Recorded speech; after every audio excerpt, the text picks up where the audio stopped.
Pazimo premudrost.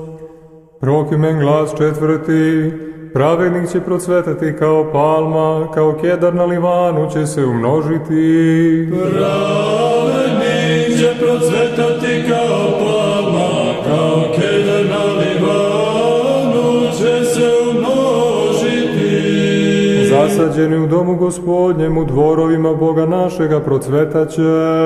Pravednik će procvetati kao palma, kao kedar na Livanu će se umnožiti. Pravednik će procvetati kao palma, kao kedar na Livanu će se umnožiti. I da se udostojimo slušanja svetog evanđelja, Gospoda Boga molimo. Gospodi pomiluj, Gospodi pomiluj, Gospodi pomiluj.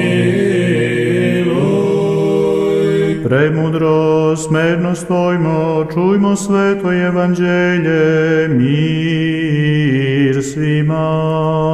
I duhovi tvojemu. Čitanje svetog evanđelja od Mateja.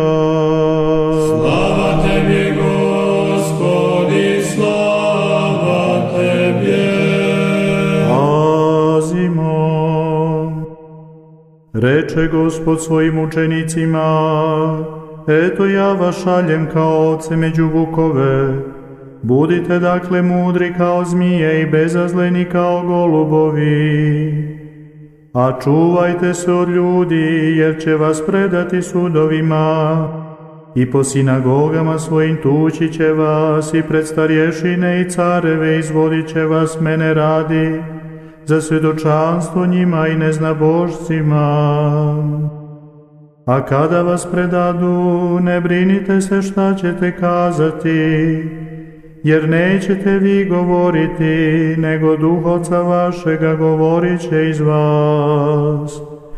A predaće brat brata na smrt i otac sina, i ustaće djeca na roditelje i pobiće ih, i svi će vas mrziti imena moga radi.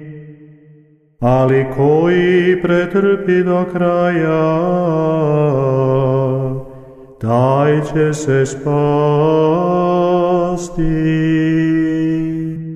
Slava Tebi, Gospodi, slava Tebi. Slava Otcu i Sinu i Svetome Duhu. Molitvama svetoga velikog mučenika kralja Stefana milostivi, očisti mnoštvo sagrešenja naših. I sada i uvek i u vekove vekova. Amin. Molitvama Bogorodice milostivi, očisti